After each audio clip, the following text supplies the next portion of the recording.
Hi everyone, in this video I'm going to let you know the ways to transfer from Bybit to Metamask.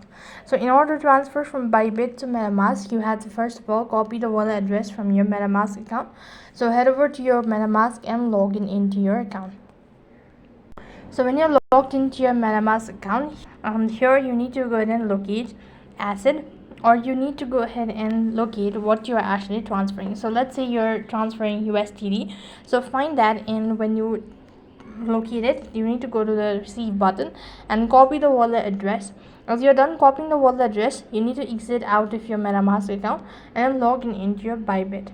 So go ahead and log into your Bybit account, and when you're logged into your account, that's going to take you to the home page. So from the home page, you have to go to the asset section. Here you need to go ahead and press on withdraw.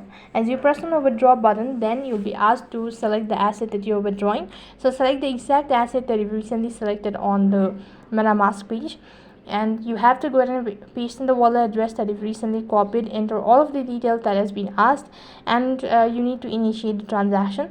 And with that, you'll have successfully transferred from Bybit to Metamask. So that is how you can transfer from Bybit to Metamask. That's all for this video. I hope the video was helpful. Make sure to like, share and subscribe to our channel. Thank you for watching. See you in the next video.